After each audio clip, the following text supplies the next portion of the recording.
print notice of the meeting to be held by the Township of Ocean Board of Education on Tuesday, May 21st, 2019 at 8 p.m. has been provided in accordance with the requirements of Chapter 231 Public Laws 1975.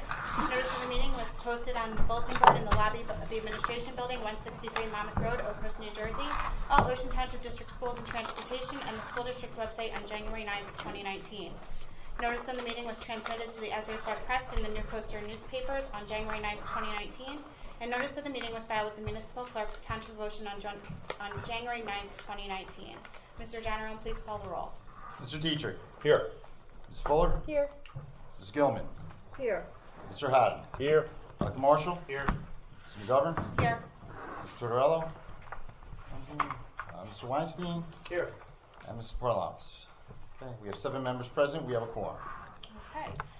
We're going to start with the President's report. Ms. Paralamas couldn't be here tonight, so I'll be filling in for her this evening. And we're going to move to past our students onto our Superintendent's report. Okay, so we have a lot of students here this evening. We're so excited to have our Seal by Literacy students, more students than we've ever had, achieve that recognition, so we're very excited. But before we get to that, we also have a quick presentation from Sam here, and this is Christina DeMuro, who's one of our science teachers at the high school, and I was at our Earth Day celebration, right? Yes. And that you spearhead, and I was there, and you introduced me to Sam and the incredible work that he does with his telescope and photography, and I was completely blown away, and I said, you know what, we got to show the Board of Education the amazing work that is going on at the high school, particularly from your science club and what you're doing over there. So I'm going to introduce Christina. She's going to kind of give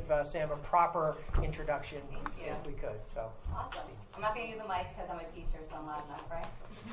This is Sam Gronofsky. He's been my student for the past 4 years. I actually had him as a freshman for Discovery Science, which is usually a senior course, so you can see how ambitious he was in science. And he made me nervous. I thought he definitely knows more than me, right? So he's actually a senior this year, and I actually created a position for him just because I was so blown away by his photography, especially for astronomy. And it's called astrophotography. He's actually just got enrolled into NJIT for astrophysics. So he'll be going there in the upcoming year. And he just has some of his beautiful pictures and a little bit about his story. He's also a member of the, what was it? The Astronomical Society of the Tom's River area. you too? Society Oh, that's of the awesome. Tom's River area, which they asked him to be a part of after meeting him. So it's kind of an honor, especially for a student in high school. That's not usually a regular thing. So without any further ado, here's Sam and his beautiful pictures.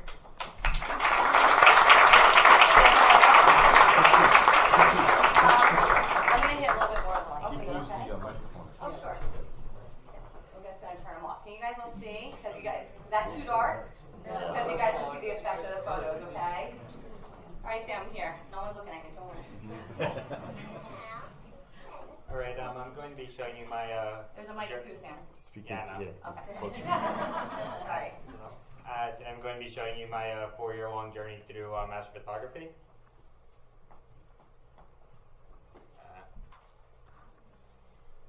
The clicker is in. You can just hit the computer, so you just hit the arrow button. Yeah. So I was planning to talk a little bit about myself, but Ms. DeMuro did a fine job of doing that already. So let's just get straight onto the pictures. So these were the first pictures that I've ever taken, with specifically that one being my first one. This is a lunar eclipse which occurred in late 2015. And this is my first real telescope that's computerized. This is a little remote that I use to control position. You can put in your location on the Earth and your local time, and it'll know where everything is in the sky. And these are my first pictures, which I took just by putting my phone up to the telescope's eyepiece. This is this one and this one are the Orion Nebula. This is the Pleiades cluster. This is the Moon. These 4 are Jupiter, and actually these 5 are Jupiter. And you can see it's 4 largest moons discovered by Galileo. These 2 are Saturn, and this is a conjunction between Venus, Jupiter, and Mars. And you have the sun over here, and also the constellation Orion, although it might be hard to see the stars in this picture. These are my first good pictures. This is when I got an actual camera for taking pictures instead of just putting my phone up to the telescope side piece. So around this time, I was more interested in taking pictures of planets, and instead of nebula and galaxies, also known as deep sky objects. But over here, you have a couple pictures of Jupiter and its moons. In this one, there are 2 black dots on it, and those are actually shadows cast by the Galilean moons onto the planet. And this is the Great Red Spot here. These 2 are Saturn. And this dark line you can see in its rings is called the Cassini division, which separates the A and B rings. These 3 are the moon. These 2 are Mars. And here you can see some large mountains on its surface. And then this one on the bottom, that you can see its white ice cap. This one over here is Venus. Just like the Earth's moon, both Mercury and Venus go through phases as seen from Earth. And these are my first deep sky pictures taken with a camera. So this is the Hercules Globular Cluster, which is a cluster of a lot of stars packed relatively close together. This is the Ring Nebula, and this is the Eskimo Nebula. These are both called planetary nebula, which are the results of smaller stars shedding their outer layers, leaving behind a white dwarf. This is the Andromeda Galaxy. It might be a little hard to see, but you might be able to make out a few dust lanes here, which will be more apparent in some of my later pictures. This, once again, is the Orion Nebula, and this is the Dumbbell Nebula, which is also a planetary nebula. Alright, so this is where I was getting better and better results. As my skills improved and I got more equipment. Once again, this is Jupiter with the Great Red Spot. This distant present is Venus. These 4 pictures of the surface of the moon in high detail. And I was also starting to get more interested in taking pictures of nebula and galaxies instead of planets. This is the Eastern Veil Nebula. This is, once again, the Orion Nebula, with also known as the Running Man Nebula. You might be able to make it out. This is the head. These are the arms, and then these right here are the legs. This is the Horsehead Nebula. You can kind of make out the horse head shape right here. This is the Triangulum Galaxy. This one is my favorite galaxy picture, or what used to be my favorite galaxy picture. This is the Whirlpool Galaxy. And this is Bose Nebula, and this is the Cigar Galaxy. And once again, you have the Ring Nebula and the Dumbbell Nebula.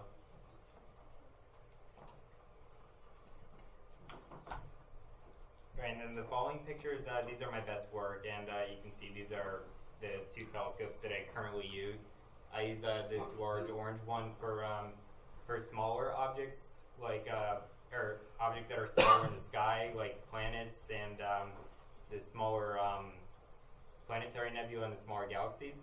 And this one I use for objects which cover larger areas of the sky, like there are a few larger galaxies and nebula that cover areas many times larger than the full moon. So this is my picture from the Great American Solar Eclipse of 2017. I went to Tennessee for this, and I planned this for about 2 years. Here you can see the sun's outer atmosphere, also called the corona. Here you can see there's a star visible here. And right here, you might be able to make it out. There are these 2 red details called prominences, which are eruptions from the sun's surface. This is another version of that picture where you can see actually detail on the surface of the moon. And the reason you can see detail on the moon, even though this is technically a new moon, is because light is reflecting off the Earth's surface back onto the moon. That's cool. And this is a time lapse I took of the solar eclipse. I took 1 picture every 10 minutes. So you can see the sun gradually shrinking in size until it's this very thin sliver. And then once the moon completely covers the sun, that's when you get the corona visible. and then it's slowly getting larger until the moon is no longer from the sun. These three pictures I took from a place called Cherry Springs State Park in Pennsylvania. This is a protected dark sky site. There are no houses for, or no lights, no houses for about 100 miles around surrounding it, which means that it's absolutely dark there. When I went there, it was hard to tell any of the stars apart. You can't tell what constellations are where because every star looks the same. This is the Eagle Nebula, and it might be a little hard to see, but right here, if you've ever seen that famous Hubble picture, right here are the pillars of creation. Although in the Hubble picture, the Hubble picture is in false color, so the background will be blue. This is a mosaic of the Lagoon Nebula, the Trifid Nebula, and the M21 Open Star Cluster. And this is the appropriately named North America Nebula.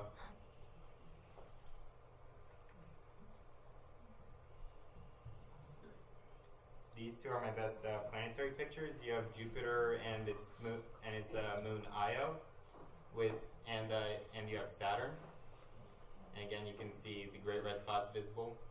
You can see that Io is in fact yellow, which makes sense. Its surface is covered in mainly sulfur. And then you can see the Cassini division separating the A and B rings. And it might be hard to make out, but up here, the North Pole region is actually surrounded by clouds which form a hexagon. We're not completely sure why it's shaped like a hexagon, but you might be able to see 3 of the sides of the hexagon in this image. And this is also my first picture of Saturn, where you can see this faint inner ring inside the A and B rings.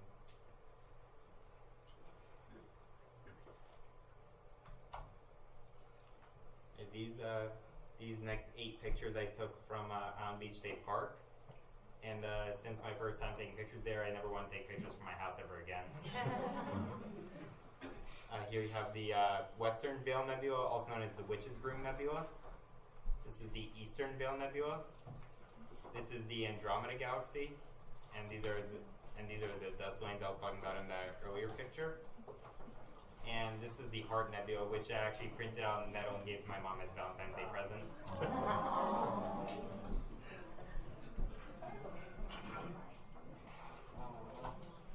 And these are my final 4 pictures. These 4 are some of my favorites. This is the Orion Nebula, which is the first picture on in this presentation. You have the Rosette Nebula. You have the Horsehead Nebula and the Flame Nebula. And you have the Pleiades star cluster with its surrounding dust clouds. And that's the end of it. Any questions?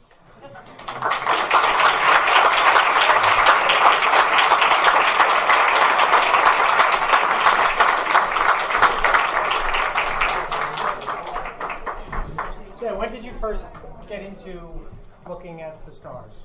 What age? Or about how old were you? Well, I feel like from as far as I can remember, I've always been interested in like the topic about astrophysics in general for most of my life. But I only got into doing actual astronomy in late 2015. So that's when I was transitioning from middle to high school. Awesome. Well, I have to tell you, I was blown away by the work. I think I'm sure you all are as well, right? I mean, incredible work. The mysteries that are up there that you said we can't figure out why they are the way they are, something tells me you're going to figure out why they are the way they are. So keep up that work. Tremendous. Congratulations. Awesome.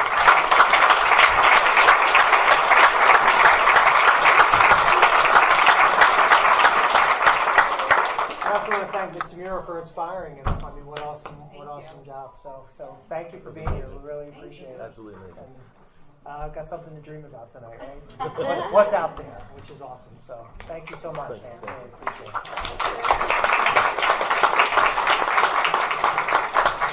Okay, I'd like to ask Mr. Bosmans, our supervisor of world language and ELL and social studies, and Ms. Kasuba, principal of the high school, to join him. for our seal by literacy recognition. Absolutely. Thank you, Dr. Spankowitz, members of the board. New Jersey Seal of Biliteracy was implemented in the state of New Jersey in the 2016-2017 school year. Ocean Township was a participant that year, we have been last year. This year, I'm very proud to say that we had 28 seniors that will be graduating from the high school with the New Jersey Seal of Biliteracy, which is a tremendous achievement. There were 6 different languages spoken that the students qualified, which were Portuguese, Spanish, Arabic, French, Italian, and Hindi. So again, a tremendous accomplishment to obtain the New Jersey Seal of Biliteracy. Students needed to satisfy the graduation requirements for English language arts, which they do through a variety of assessments. And then for the world language component, they had the thrill, I'm sure they will all testify to that, of staying after school with me for an assessment. That was about 2.5, 3 hours, Bella? 4 hours. 4 hours. 4 hours. I was trying to make it easy, but it's a tremendous, achievement for them. Also, there are a few of our world language and ELL teachers here, so I would be remiss without giving them some props right now. Ms. Chorman from our ELL staff, Ms. White, and Ms. Sanchez, just to give them a round of applause.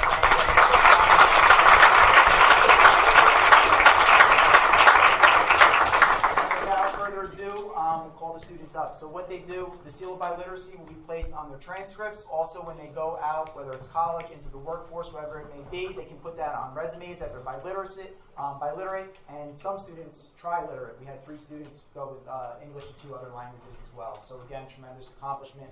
Congratulations to everybody. John, I'm sorry, before you go, I think we may have too many for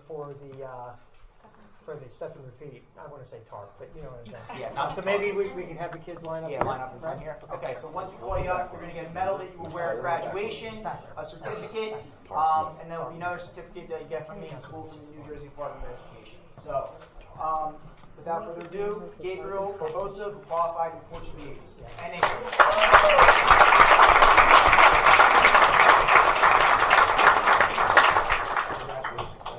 I'm not sure if she's here. Olivia Connor Bennett, who qualified in Spanish and English. Bianca Silva, Portuguese and English.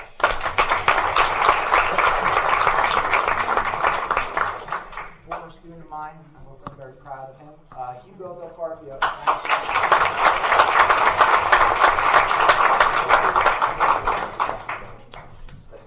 Marvin Diaz, Spanish and English.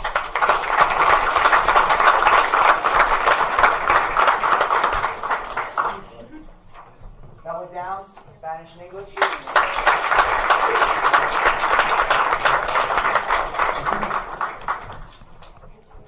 Dalal El-Mshwari, Arabic and English.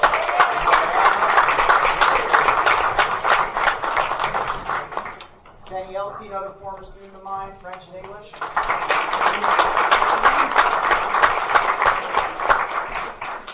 Another former student of mine, Darby Fingerman.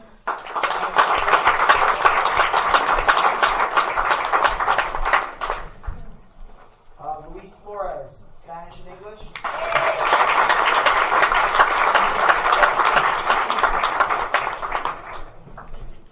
Anne Isabel Flynn, French and English.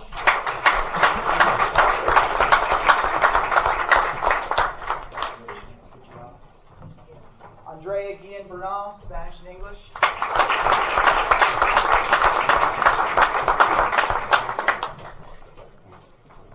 Another former student of mine, very proud, Tade Guzman, triliterate, Spanish, Italian, and English.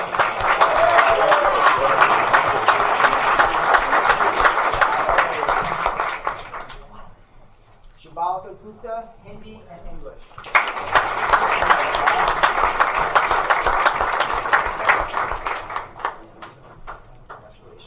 Anne Hidalgo, Italian and English.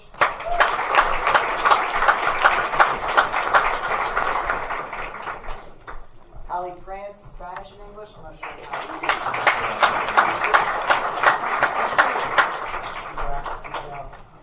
Nicole Loyola, Spanish and English.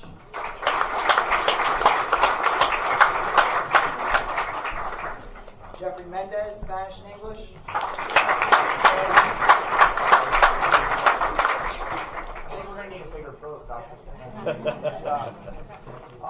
Dulce Monroy, triliterate, Spanish, Italian, and English.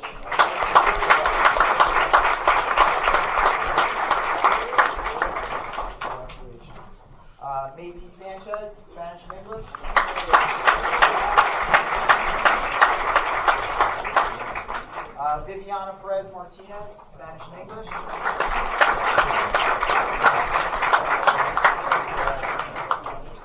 Gemma Rose, French and English.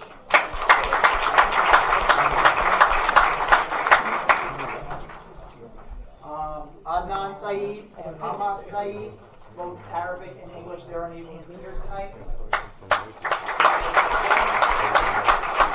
Julia Silva, triliterate Portuguese, Italian, and English.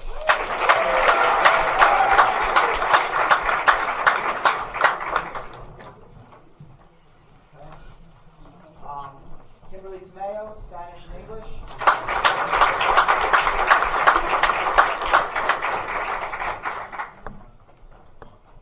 Good job.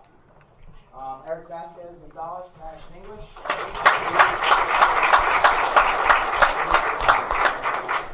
And Tammy Oliveira, Spanish and English.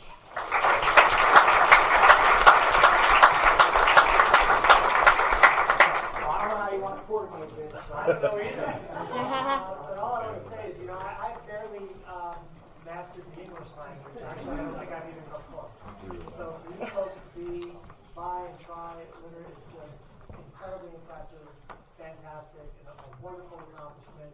It's going to enable, it's going to open up so many worlds for you, both professionally and personally. It's just outstanding. So congratulations to all of you. So great to have you.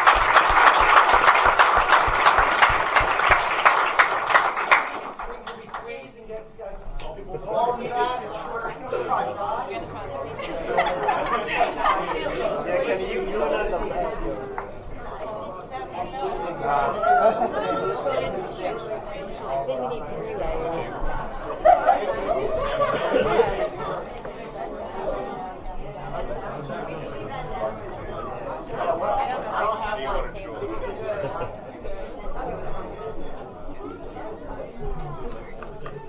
say language.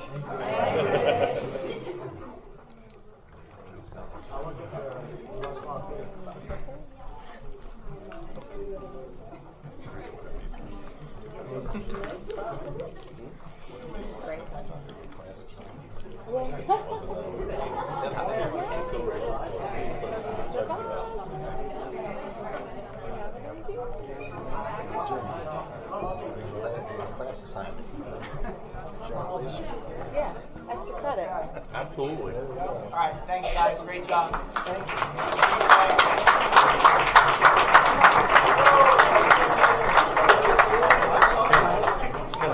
Nothing else. Just depended on pronouncing students' names because he ripped right through. That was really good, He yeah. struggled with anything. Charles, Yeah, well, you should teach him. He butchers them. that was awesome. I know, that's why I had to do it. Yeah, he ripped right through. He butchered them. All right, so now let's all get together. No, folks, wait, we have one more thing. We have one more thing. Bad idea. Should have done it the order of the body. You should have followed the orders. Bad idea. Okay, I'm sorry, one more thing. Before we let you leave. We're really honored as well. This year, we in our district had an award for one of our outstanding teachers. To sort of preface that, I'd like to call up Rosa Chera, who's head of the New Jersey PTA, right? So this year, an Ocean resident, of course. So Elise Pennington. Elise, come on up. Elise is the art teacher at Ocean Township Elementary School. And Elise was nominated by the Ocean Township PTA, and Alex Hayes is here, is the president of that body. And Elise was selected as the recipient of the New Jersey PTA Outstanding Educator Award. And Ms. Chair is here. So thank you very much. Obviously, it's so great. I always say it's great to come home because I live around the block, but I'm usually in Trenton. So to me, it's like coming home. It's great to see so many people at the meeting. I am all about celebrating children and educators, so this is great. So thank you. I happened to run into Dr. Stankwitz at a meeting at the DOE yesterday, and he reminded me, actually I was going to come anyway, but this is extra special. So New Jersey PTA every year, I happen to be the president. I have 39 days left. Those that may remember, I started my PTA career here at Ocean Township Elementary School, and then continued on to the state level. And each year we honor outstanding superintendents, principals, teachers, and a bunch of other awards. So obviously when I saw this award come through the office, I had nothing to do with the judging. I stayed out of it. Alex has been great. Alex, the president, where is she? There she is. She is great because she always takes advantage of these opportunities. And it was great to see that we had a winner from my hometown. And I know you already got one at our convention, but this one hopefully has your name spelled right. But thank you very much, and thank you for making it work.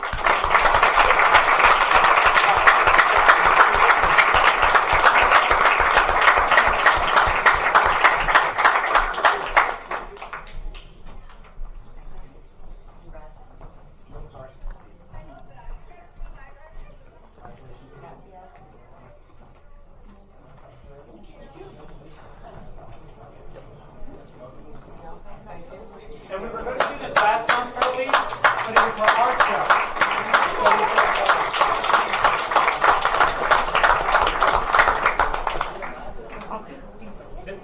Okay, that concludes our presentation. Okay, so thank you, Dr. Stankiewicz, and as we always say as a board, our favorite part of our job is seeing all the great things that our student and faculty is doing. So we thank you all for coming out, for supporting your students and our faculty, and at this point we will let you all go ahead and get to your regularly scheduled planning. 2-minute break. 2-minute break. Take a 2-minute break.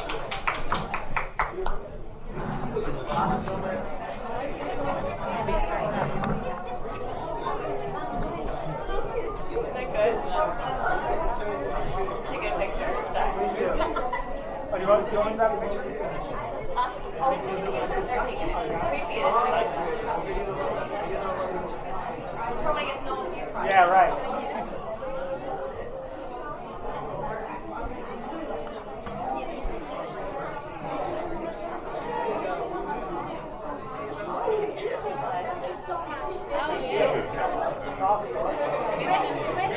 I can't believe he went over there. I know. As soon as the lights went on, he's like, oh, Oh, I can do that, right? Just turn the lights thank you for on. that. That was amazing. I'm telling you, it's so much fun. Yeah, this is nothing. You can't even. Oh, I can't even. I'm sure. I'm sure. Like, When he showed me on the TV at home, like the resolutions of it. No, it's better. Yeah, sorry. Next time, move your TV. I've had an amazing journey. Yeah, it was very interesting. But thank you. We moved here when he was in second grade. Best decision I ever made. I am so happy with school this year. I feel like anywhere else, if he made out of turn out like this, right? Like, I cannot imagine Mr. Miro, So I'm so happy. I just want to tell you guys are doing amazing. Thank you. Congratulations. He makes us look good. Me to say, he will. My dad is a teacher for 5 years. I watch my grandson in this township. So amazing. But every single question, and I think it's not about school anymore. It's about who you are.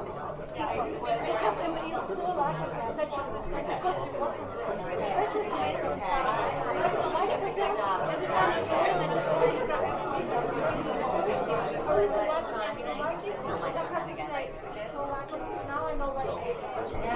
Thank you. Well, when he wants to become a science teacher, tell me he's I really thought about it. I'm not going to teach us like you don't know that. You know what I love?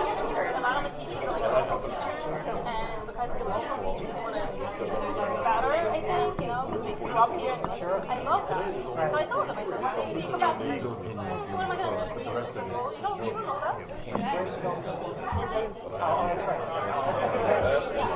The best thing that ever happened because he wanted to be close to home. He went out. He's going to come home with the kids and he can do that shot and nice stuff. Either way, he worked out perfect. Like I said, I couldn't have asked for it. Thank you. Good luck to you. Thank you. Sam, great job. Awesome.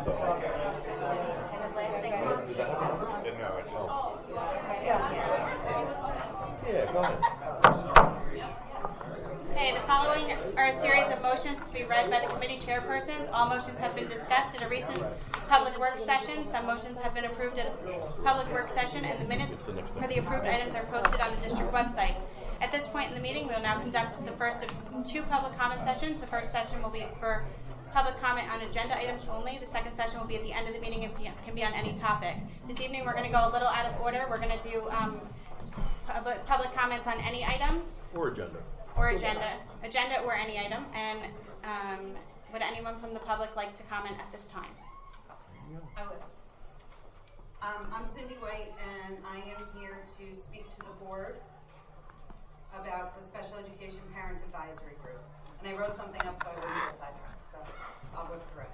Special Education Parent Advisory Groups, commonly known as CPADs, engage parents, community leaders, and school district staff in collaborative teamwork to improve education, not only for those with disabilities, but for all children. In August of 2015, the New Jersey Department of Education created the New Jersey Task Force on Improving Special Education for Public School.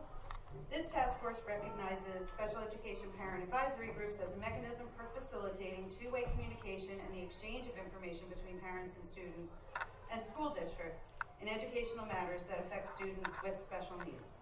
Current New Jersey regulation states that each district board of education shall ensure that a special education parent advisory group is in place, and the district is allow them to provide input to the district on issues concerning students.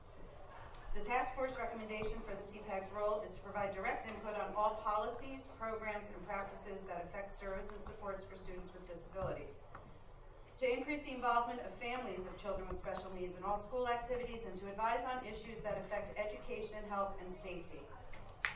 Our Ocean Township CBAG has now been created under the guidelines of the New Jersey Department of Education and the guidance of our SPAN. We have been working towards diverse representation of all schools in our district, and the diversity of our school community shall be well represented. Our CPAG is student-centric, parent-driven, and parent-led. Our goal is cooperative collaboration with administration and the Board of Education to identify systemic issues throughout student, parental, and stakeholder input and data collection to assist those parties. Committees have been formed and are chaired by members of our school community. These committees field questions and issues from parents, guiding parents to follow school protocols, codes of conduct, while collecting data and researching applicable laws, guidelines. When systemic trends and similarities are noted, these issues will be discussed within our organization, presenting with cooperative spirit to our administration for identification, recommendation, and collaboration to find a system-wide solution with parental input as mandated by the state of New Jersey. Currently, our Ocean Township SEPTA, of which I currently sit on the board, does not operate as a parental advisory group in accordance with its own mission statement and the goals of NJAC 6A. In accordance with the regulations and requirements stated above, we are at this time requesting the following. Recognition by the Administration and Board of Education as a Special Education Parental Advisory Group for the Ocean Township School District.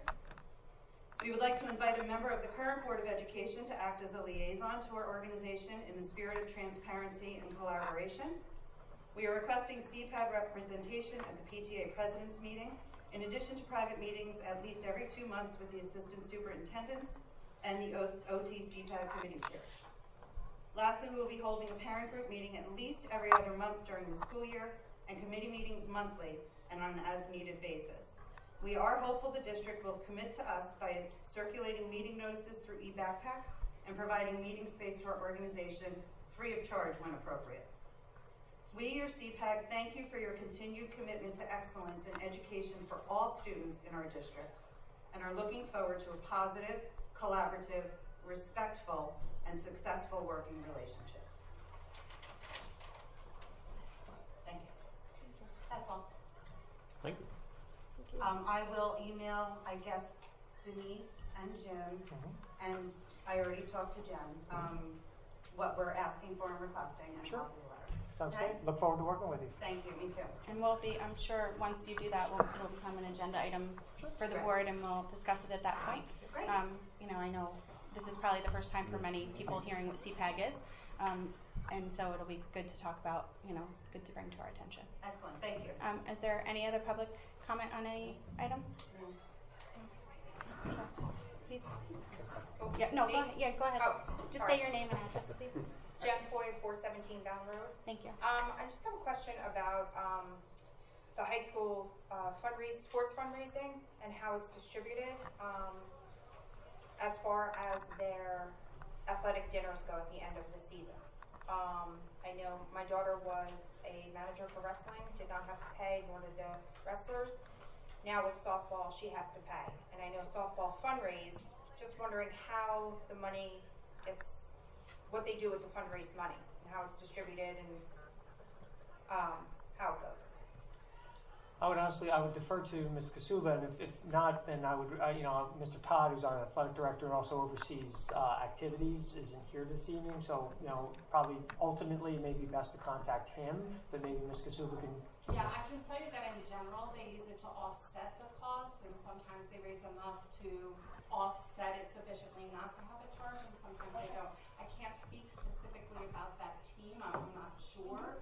That would definitely be a question for us to do, but I can follow up with him, or you can follow up with him. Okay. Yeah, Mr. That's Todd, fine. he'd be happy to answer those Okay. questions for you. Thank you. Sure. Any other public comment? Ms. Lusheen? Hi, I'm Marlena Luchin. I live at 302 Euclid Avenue in Lock Harbor.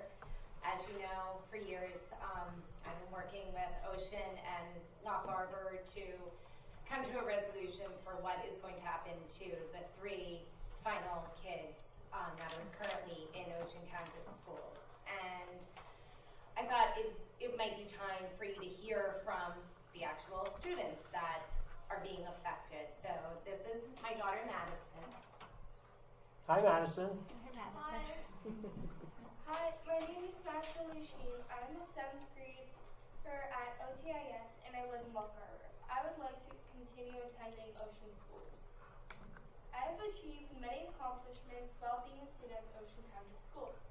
I've made friends, I've participated in school sports and clubs, and I've had great teachers, and I've learned a lot. Although I've experienced many great things in the past, I still have so much to look forward to at OTIS and OTHS. I can't wait to have a great 8th grade year, graduate OTIS with all my friends, and go to Ocean Township High School. I can't imagine leaving the Ocean School District behind. I would be really upset about leaving Ocean schools because I would leave all my friends and miss all the 8th grade experiences I've been looking forward to for years. I've been very fortunate being part of the Ocean Township School District, and I would never trade the experience I've had to go to another school. Madison has a twin sister, Emma, who is not able to be here tonight, but if you don't mind, she just gave me something short to read. Hi, my name is Emma Luchin. I am in 7th grade at OTIS, and I live in Lock Harbor. I would like to continue attending Ocean schools. I really like Ocean. I have made a ton of friends over the years at Ocean. I've really enjoyed many cool things at OTIS. Almost anything goes, lead day, Jets day, theater arts class, track and field trips. Also, all of my teachers have been so nice. I'm looking forward to 8th grade at OTIS. In 8th grade, there is an Italian trip, the 8th grade celebration, the pool party, graduation, and many other events that I don't want to miss. I really want to go to Ocean High School. I've also heard there are so many clubs and teams to join and classes to choose from. I know that you can do a lot of things I mentioned at other schools, but it would be better with my friends. I really think it's unfair that I might have to switch schools against my will. All of my friends are going to be hanging out together at the high school while I am stuck friendless at Shore. The people I know at Shore are in other grades, so I will never see them. I hope I can stay at Ocean. Then Parker, who is in 2nd grade, said, I don't want to leave Ocean because my friends are there. I like this school. I don't want to move schools. I want to be able to do the same things my sisters did at Ocean. So I appreciate you listening to me all these years and now the kids. And I know that you met with Lock Harbor a few weeks ago, and I really appreciate that. I will be giving the same information to them. Unfortunately, they don't meet again until July, so it's difficult to provide them. I know that I'm sure you'll be discussing within the next few weeks, and I appreciate all the consideration and help and the education that my children have received so far. If I may just say, Madison, thank you for coming and sharing, your experience with us. And I'm sure I've just had too much homework tonight, right? She had it. You got it done earlier, right? Right. You know? She was swimming and now Right, she's doing right. homework. But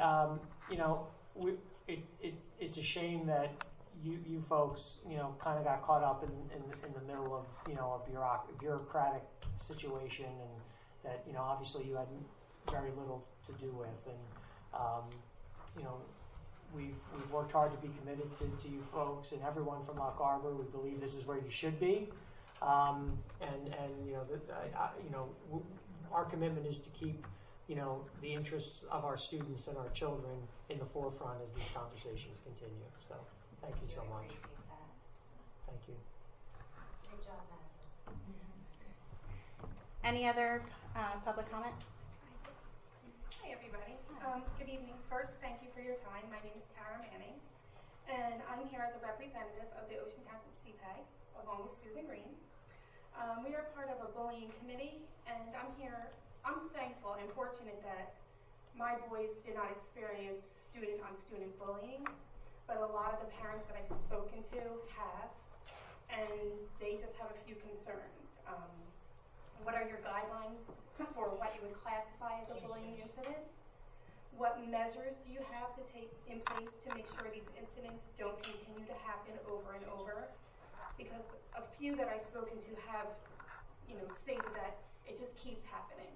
And they have gone to the administration, and these kids just keep bullying their children, and it's the same kid doing the bullying all the time.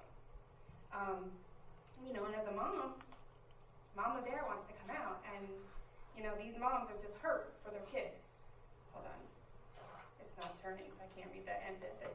And why, when we talk to parents around town regarding these incidents of bullying, do the reports not reflect the number of incidences? And before you ask, yes, all of these incidents have been reported to principals. Thank you. Okay. Well, what I would say is,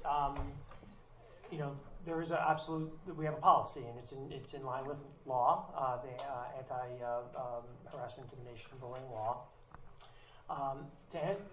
So the first thing I would say to you is, with those questions, the best thing to do is go to the building anti-bullying specialist. In many cases, it's the principal. If you say you've been there, then our district anti-bullying coordinator is Ms. Weldon, who's our assistant superintendent for teaching and learning. She serves as the district anti-bullying coordinator, so you could contact her. And then, if there's a feeling that there needs to be more conversation, then you can contact me on that, and I'd be happy to meet with you on those things. As far as individual incidents and what have you, I'm happy to, if you want to email me or give me a call, I'd be happy to sit and talk with you about that. So if I have their names and stuff, I can. I'm sorry? If I have their names and the incidents that have happened, I can reach out to you. Well, or should they reach out to you? I can't really discuss names of individual students, but if there's incidents that you'd like to discuss, I can discuss incidents without really getting into names. But absolutely, we can. If there's something, so you're saying there's things that have been presented to administration that have not been investigated? I don't know if they've been investigated, but they've been kind of like pushed aside, like, oh, it's going to be okay, we'll take care of it, and then it just continues. Okay, well, obviously, if there's a request for a HIB investigation, then by law we're bound to conduct one.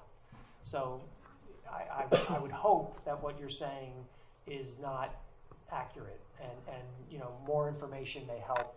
I would hope, because and I will say this: I work with our administrators on every day, and we discuss a lot of these kinds of situations.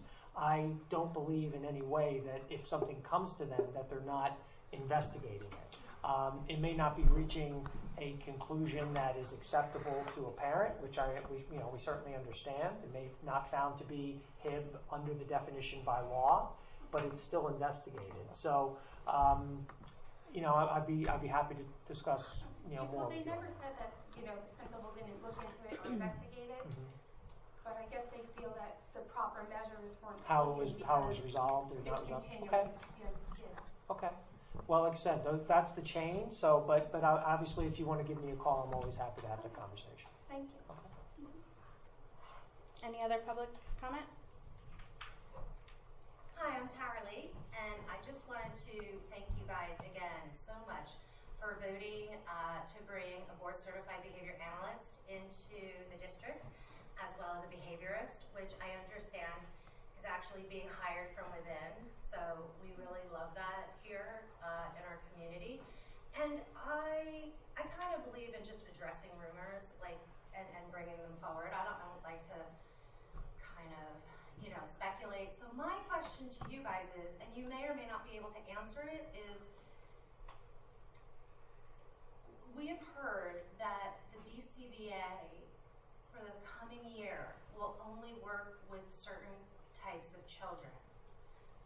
And I'd like to know if that's true. And by certain types of children, they were saying the multiply disabled. So that would not, does that not include our autistic kids, our anxiety kids, any child with an IEP, or any child where it determines that they could benefit from a BIP, a board, behavior plan? Is that just something you guys can address with us? Well, if I'm going to turn it over to Mrs. Ona, our assistant soup for special services. Oh, hi. I didn't see you. How you doing? I'm great. How are you? I'm nervous standing up in front of everybody.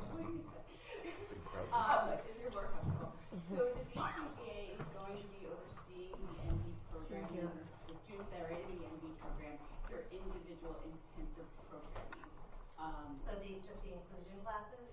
No, the students that are placed in the NB program. They will be overseeing the intensive individualized programs that those students currently are going to have or have. And then they'll be working with the staff, lots of training, instructional aides, teachers, across the board.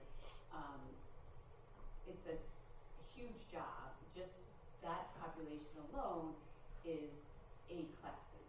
Okay. So for one person to take on the amount of work that we have in this district is just not possible. We do have a significant staff with a lot of resources, with an expertise child study team, related service that will continue to support all our students. We did post for a school psychologist / BCBA, so we are looking for additional staff that do have behavioral backgrounds to support everyone. But the BCBA's primary responsibility is to oversee the programming that's happening in the NB. And what percentage of our special education students, do you know off the top of your head, are just the NB students? I do not have that percentage. Okay. But you feel like that's an accurate weight? And if it's successful, is that something going forward, maybe you'll add additional? My vision is always to support the students in every need that they have. This is our greatest need at this time. So that's where we have to put our resources. And I just wanted to also just bring up, so excited that you hired from within for behaviorist. And behaviorist is different than the BCBA. I am very well aware of the differences. Thank you. Again, I'm sorry, I came off as condescending. No, that's fine. Sadly, 12 years of BCBAs and therapies and all kinds of things. Yes, but I'm very excited that, and I do know that you posted the position for the BCBA. Yes. And it's a tricky thing. So I know that we have many qualified. Many is a strong word. We have qualified teachers that do have their BCBAs, and I know that sometimes when looking at applicants who don't have as much experience as maybe somebody coming from outside the district, I just like to say that we probably pay for their education through the tuition reimbursement.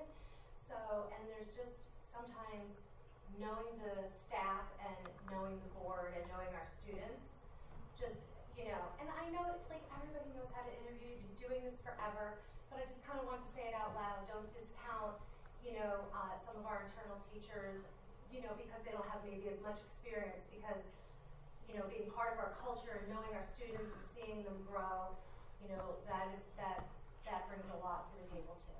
So we're very excited about it, and thank you very much. I'm very excited too. We're putting together a committee, and we have many applicants to go through. We're really be looking for the best person that fits within the district and services this person. Thanks. And I know I'm just going to have more questions about please call me and email me. I will just about that time. But I understand it's the first year. But just want you to know that so much later. I know you know. Thank you so much. I'm sorry I didn't see you there. Thank you very much for your time. Any more public comment? Yes. Hi, Susan Green, acting on behalf of CPAG. Just want to elaborate a little bit on something that Tara had mentioned. I think there was, as far as she was saying that there's disparities in the reporting of things, I believe there was an incident at the middle school, don't quote me back, but I think it was there. There was an offense or something that happened that was deemed at the prosecutor's office level something that was, the parents were able to press charges against, yet the school was not taking any disciplinary action towards the child in any way or pursuing it as a HIB violation. So we'll get you the specifics on that incident, but I think that was one of the reference points that she was mentioning with respect to what she was trying to say. So I just want to throw that out there. Thank you. Yes. My name is Courtney Rustamano, 2713 Asbury Avenue. My daughter Victoria is 5. She's at Wayside School, the preschool. She's been there since she turned 3 in January of 2017. She's had 5 brain surgeries. She has hydrocephalus, cerebral palsy, seizure disorder. And so it's difficult putting her on a bus and sending her to a school. But we love Wayside, and we're felt like their family. Sorry. God, I do this all the time. 2 weeks ago, we had our IEP meeting and sat there for about an hour about how her therapists were going to treat her in the next year, and her teacher and her plan and everything that was going on, and then got to her case manager who said, and next year when Victoria's at Dow Avenue, and my face probably looked like it does right now. It was just a lot to kind of take in, knowing that your child is not going to be in their home school with her sister, with her friends, with people that we've learned to trust. My medically fragile child, who I don't really trust with just anyone. 2 minutes down the road, now she's going across a highway on a bus, which could, how many stops that's going to take, we don't know. There's a lot of concerns there. But my main concern, and Jen, maybe you can help with this, is hoping that the Dow Avenue won't become the MD school, and that for first grade she'll be able to come back to her home school. We've kind of come to terms with kindergarten at this point, but I can't say that if that was to continue through her elementary career that we would like her to come home. So if you can address that. Of course. So every year the special education population changes and the needs change from building to building. So the programming is constantly in flux. Teachers are moving, things like that. Her code, we have to go with where the majority of the families live in town, because the code says closest to home, their home school. So this coming year, we have enough kindergartners to have their own self-contained class. In previous years, it's always been a self-contained kindergarten through 2nd grade, things similar to that. So the majority of those students are living in Oakhurst section of town, so that class needs her code to be housed at DEC. This year coming as well, we have 2 self-contained MD classes. One will be at Wayside and one will be at DEC. I don't know what the projections will look like from a year from now, but again, every time we look to create a program, each year we have to look at where the residents are residing in town to determine where the school would be housed, the program would be housed. So does that mean potentially she could flip-flop year after year? And that's for a That's child. not ideal, and that's really No, wouldn't that would be detrimental. in the best interest. So at this time, I don't have an answer for that, but that's not something that we would want to see. We would be looking. And is that something that can be discussed with the CPAG, going forward? I think that parental, absolutely, concern is important. I completely understand, and I understand your trepidation. I completely support you as a parent. Unfortunately, the luck of the draw with the majority of the students are reserves. And we understand. I think, as parents, my husband and I are both in business, we understand, we kind of put our business hats on and said exactly what you said, like that's how it has to happen. But as a parent, I'm having much more anxiety than I'm sure my daughter is. She doesn't know, and she gets along with everyone. She can go home with any one of you. Mayor. Yes. So, but, just a little bit more notice or, some kind of discussion. I'll definitely address it with the teams. That'd be great. Thank you. And if there's something that we can do to help us transition, please reach out to me and let me know. Get very important to my list. Thank you. You're welcome. I just want to piggyback on that. I think it was 2 years ago, we had the conversation of not placing all the MD classes into one elementary school and segregating that population away from their typically developing peers. And I was assured in that hot meeting room upstairs that that would never happen. Yet here we are. Nobody's at Wanamassa. They've moved all the MD elementary to Dow Avenue. And we don't even know what's going to happen after that. So we have now segregated that population, which does not conform with least restrictive environment. I'm sorry, just for clarification, I thought Ms. Zona just said there were also going to be classes at Wayside this coming year. Right Did I now. misunderstand that? Right no, now there's the a next year. 1-2 MD class at Wayside, I believe. And a 3-4. And the Dow also? Dow has the kindergarten 1-2, Wayside has a 1-2, 3-4, and both schools have self-contained and pre-Ks. Pre-K. But so 3-4 is not at Wayside. So you Yes, only it will be next Oh, I'm year. sorry. It will be 3-4 is not at Dow. So any kids that are in Dow will go to Wayside. Any kids that live in Wanamassa will go to Wayside. So you're pulling them away from their neighborhood schools. But kids who are in Wayside some will now be going To Dow. Dow. So they're not concentrated in one. I was just misunderstanding what you were saying, that they were Not all yet. going to be concentrated in one school. Not yet.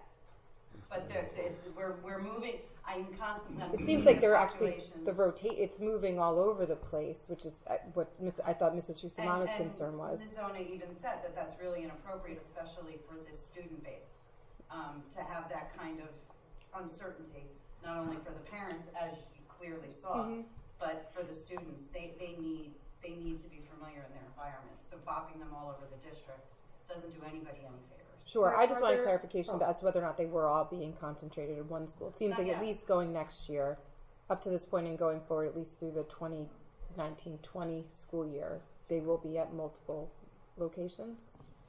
Yes? They'll be at The majority of Two. them being in the homeschool. Nobody in Wanamassa. Are there None no in Wanamassa. students in the program at Wanamassa? None.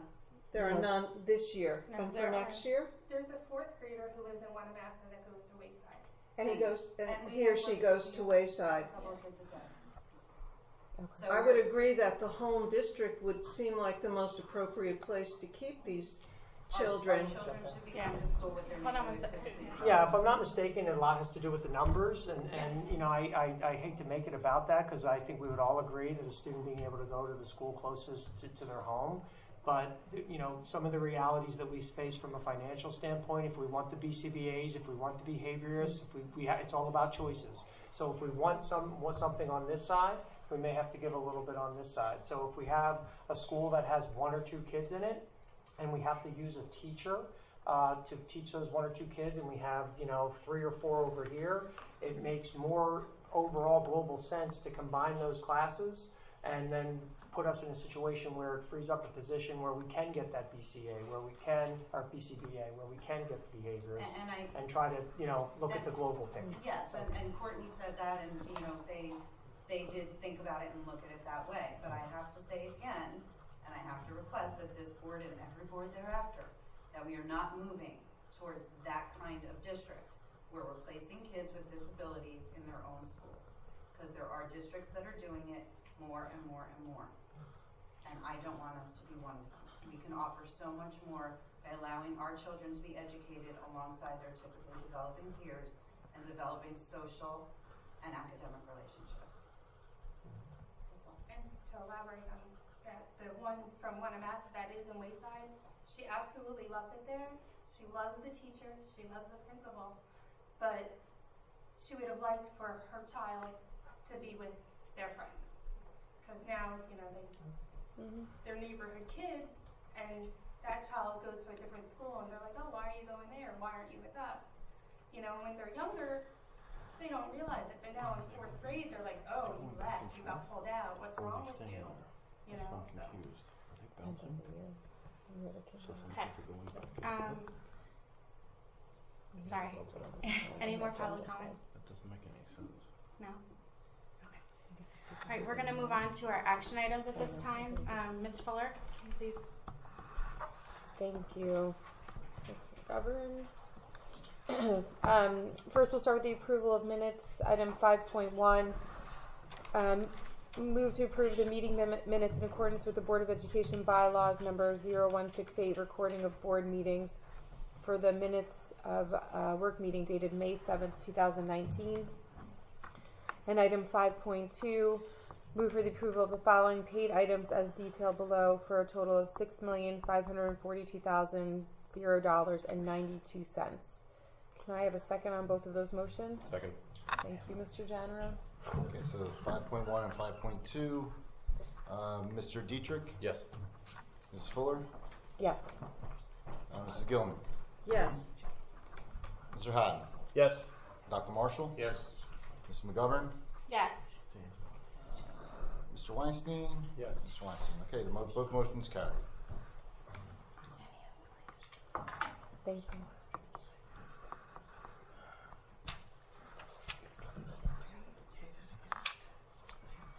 Sorry, I was got Financial sidetracked. management. Financial management, Ms. Fuller. Thank you. There's going to be 11 items. Actually, tonight there will be one addition to what was on the prepared agenda. 6.1. There's 11. I'm sorry. There'll be 12. I apologize. There'll be 12.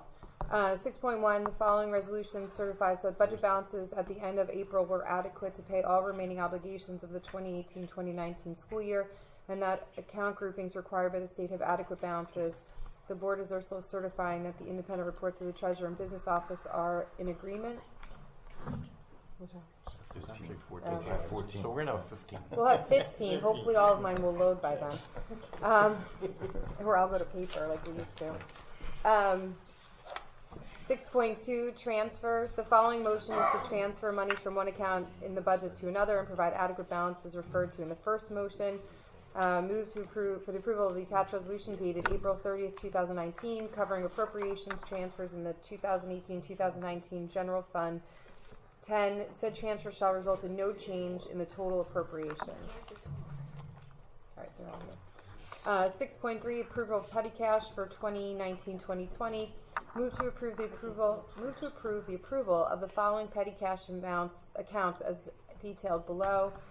6.4, school funds investor for the 2019-2020 school year. Move to approve the school business administrator board secretary and or the assistant school business administrator assistant board secretary be approved as the school funds investor for the 2019-2020 school year pursuant to NJSA 17:12B-27. 6.5, move to approve designating Kenneth Janarone, school business administrator, as qualified purchasing agent and to set the bid threshold in accordance with NJSA 18A:18A-3A and NJSC 5:4-5, currently $40,000. The qualified purchasing agent is also authorized for the purchase of goods and services entered into on behalf of the state by the Division of Purchase of Property, utilizing various vendors that have state contracts. The purchasing agent shall make known to the board the commodity/service, vendor, and state contract number utilized.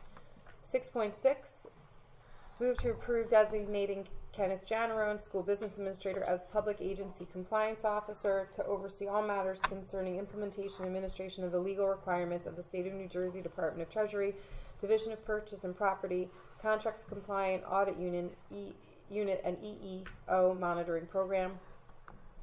Director of Facilities, move to approve designating John Bosman, Sr., Director of Facilities, as the Integrated Pest Management Coordinator, Right to Know Officer, AHERA Coordinator, Asbestos Management Officer, and Indoor Air Quality Management Officer. 6.8, move to approve the appointment of the School Business Administrator Board Secretary as the custodian of government records in accordance with the Public Access to Government Records Law, PL 2001, C404, amendment to the Right to Know Law, NJSA 47A:1A-2 at SEC for the 2019-2020 school year. 6.9, move to approve the renewal of cooperative purchasing agreements for the 2019-2020 school year with the following agencies: Hunterdon County Educational Services Commission, Educational Services Commission of New Jersey, Commodity Resale and Shared Services with County of Monmouth, Buy Board, Keystone Purchasing Network, and National Commodities. Approval to advertise for bids. Move to approve advertising for bids for budgeted items for the 2019-2020 school year that exceed the bid threshold in accordance with NJSA 1/A:18A-3A. 6.11, move to approve the award of contracts for the following 2019-2020 school year for Smolin Lupin Certified Public Accountants, Connor Strong Incorporated for Property and Casualty Consulting Services, Gallagher Group Incorporated for Health Insurance Consulting, and Management Environmental Consulting Services for Environmental Consulting Services. 6.12, move to approve the purchase of 6 school buses through HCESC, the Hunterdon County Educational Services Commission, bid number trans 19-05, dated April 19th, 2019, for a total of $357,000 as detailed below. 6.13, Shared Services Hope Academy, move to approve a shared services resolution between the Township of Ocean's Board of Education and Hope Academy Charter School for maintenance services. This agreement will be in place from July 1st, 2019 through June 30th, 2020. 6.14, move to approve the use of facilities as per the attached memo dated May 21st, 2019. And this would be the addition, item 6.15. Move to approve the authorization of the change in cost of the state aid lawsuit so authorized on November 27th of 2018, and to withdraw the district participation in the law school due to the escalating cost considerations. Those are all of my motions. May I please have a second on items 6.2 and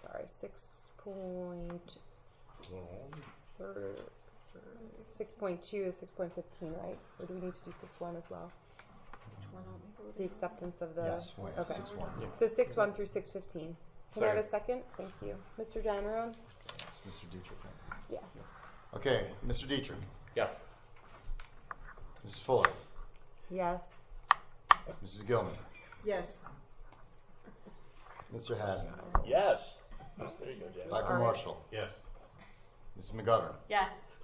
And Mr. Weinstein. Yes. Okay, the motion is carried. Thank you, Ms. Fuller. Dr. Marshall, Instruction, Education, and Student Activities. I owe you one. Thank you, Amy. Record my I have eye 7 roll. motions for consideration this evening. Item number 1, I move to approve the renewal of existing curriculum in support of the New Jersey Student Learning Standards for the subjects listed. Item number 2, I move to approve the renewal of existing textbooks used for the district's curriculum. Item number 3, move to approve Juan Milan, a graduate student at Monmouth University, to fulfill 300 internship hours during the period of September 19th to December 19th. He'll perform internship hours under the guidance of Anthony J. Pasquale, Director of School Counseling. Item number 4, move to approve the attached memo dated May 16th regarding staff professional development activities. Item number 5, move to approve the following 2 trip requests. Trip number 1 is for the grade 12 micro and macroeconomics classes to travel to Philadelphia for the purpose of furthering their economics studies. Trip number 2 is for a group of intermediate and high school students to attend a leadership forum in West Long Branch, New Jersey. Item number 6, I move to affirm the district's out-of-school suspension report for the month of April 2019.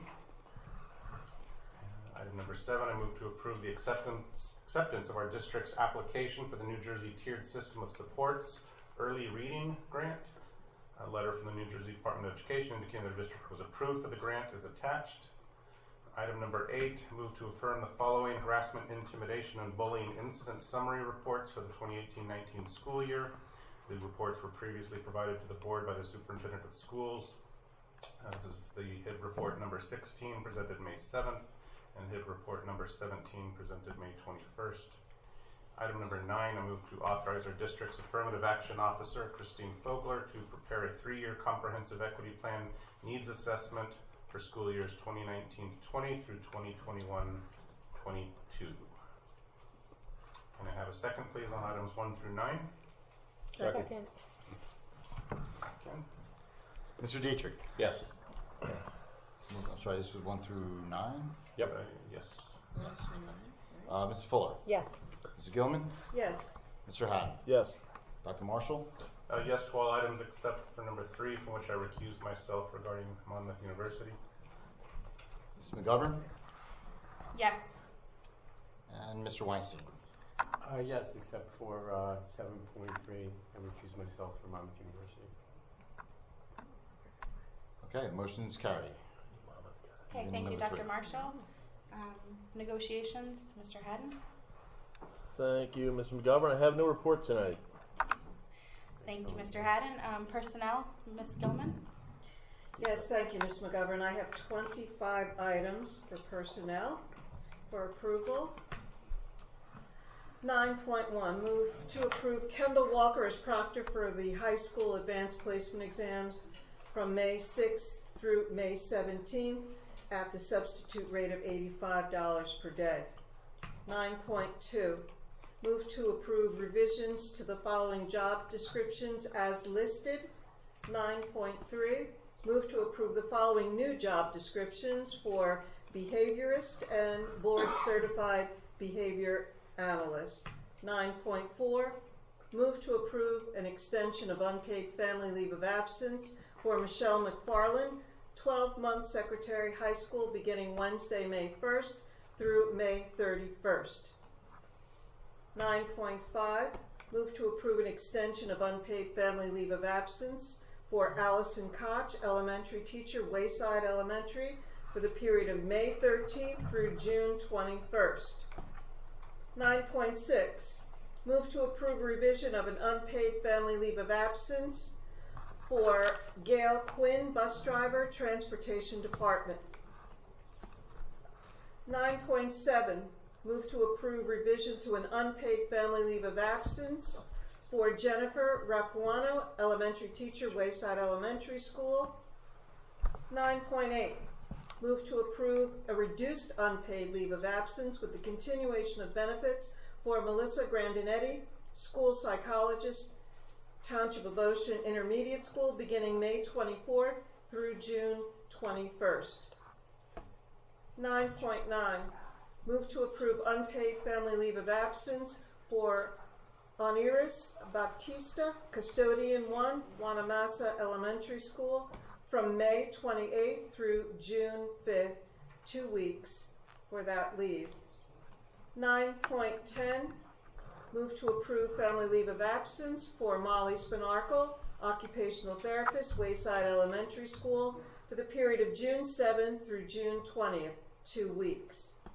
9.11, move to approve tenure recommendation for an administrator eligible for tenure during the period July 1st through December 31st, as listed. Congratulations, Mr. Bosman. We haven't voted. Oh, we haven't voted yet. 9.12, move to approve Heidi Costa, instructional assistant at the high school, to provide aid and support at the high school junior prom on May 18th.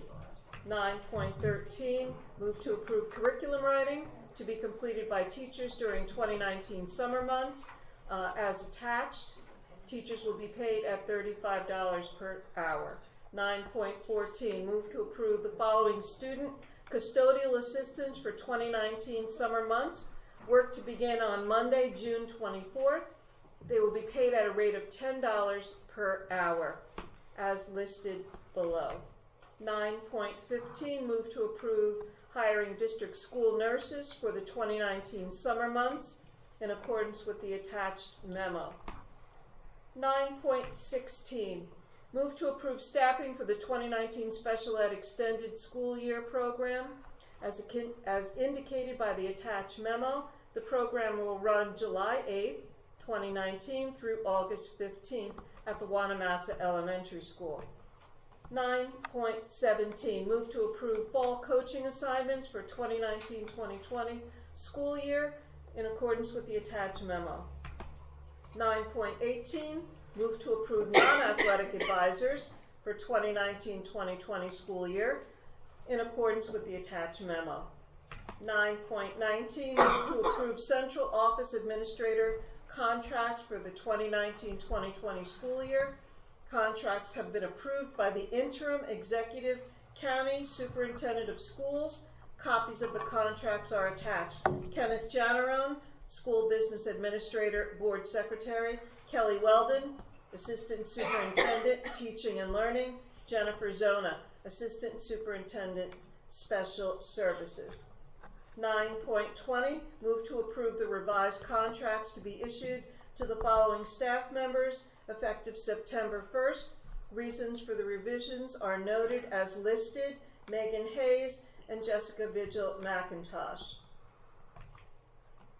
9.21, move to approve that contracts be issued to the following: William Davis, maintenance worker electrician, and Melissa Lapuznik, supervisor of world languages, grades K-12, social studies, grades 6-12, and English as a second language, grades K-12 at the high school. 9.22, move to approve substitute teacher for 2018-2019 school year in accordance with the attached list. 9.23, move to approve Thomas Ryan as NJSLA portfolio teacher, LAL, for the 2019 summer school program at the high school, which will run July 8th, 2019 through August 15th, 2019 from 7:30 a.m. to 9:30 a.m., 2 days a week. 2 hours per day. Mr. Ryan will be paid $800. 9.24, move to approve the following employees to work in the grounds and maintenance department, each 5 days a week full-time from June 24th through August 30th. Gordon Bodine, security guard. Michael McMahon, district carrier, Sodexo, and Mike Pembleton, security. Rate of pay over 3 years, summer maintenance grounds department experience, $150 per diem, 3 years or less, $125 per diem. And 9.25, move to approve revised salaries for the 2019-2020 school year for hourly bus drivers in accordance with the attached list dated May 17th, 2019. Mr. Janarone? Just need a breath. Second, Ms. Fuller. Okay. 1 through 25. Mr. Dietrich. Yes. Ms. Fuller. Yes. Mrs. Gilman. Yes on all but 9.16 and 9.19. I will recuse myself. Mr. Haddon. Which one's Bosman's? No. I vote yes. Dr. Marshall. Yes. Mrs. McGovern. I vote yes, and I just want to note that while Jessica Vigil McIntosh will be missed in the classroom, she's going to do a great job as a behaviorist, and I'm very excited to see the things she does in this district. Okay, Mr. Weinstein. Yes, I'm going to recuse myself from 9.16 and 9.19. Okay, the motion's carried. 5 and 5-0 on 16 and 19 and 7-0 on the rest. Yes. And if I may introduce our new supervisor of World Language, ESL, and Social Studies, Melissa Busnick, is here. Welcome. I told her she'd be home by 9 o'clock, so I lied. Ooh. Yeah. Sorry. No worries. This was a great night for you to come, Yes. to be able to see all the students Yes. tonight. I told her that. I said it's great. So, welcome. Okay, thank you, Ms. Gilman. Public Relations, Mr. Dietrich. Thank you. I have one item to move for this evening. I move to approve the Township of Ocean Intermediate School as having been selected one of 5 middle/high school award winners of the 5th annual Carton 2 Garden Contest, sponsored by Evergreen Packing with support from kidsgardening.org. For the students' OTIS Adventures project, they were awarded a $900 cash prize for soil, plants, and other gardening needs, and also a $100 gift certificate to Gardener Supply Company and Garden Essentials Education Package. Can I have a second? Second. General? Mr. Dietrich? Yes. Mrs. Fuller? Yes. Mrs. Gilman? Yes. Mr. Howden? Yes. Dr. Marshall? Yes. Mrs. McGovern? Yes. And Mr. Weinstein? Yes. Okay, the motion carries. Thank you, Mr. Dietrich. Mr. Weinstein for technology. David, do you want to have an update? No report. No report? No report. But I'd love to. Okay, is there any old business from the board? Any new business from the board? No. Is there any public comment on any item? Then can I have a motion to adjourn? Motion. Or second. Second. Amy, nice going. Really ran a tight ship there. Look up there. It's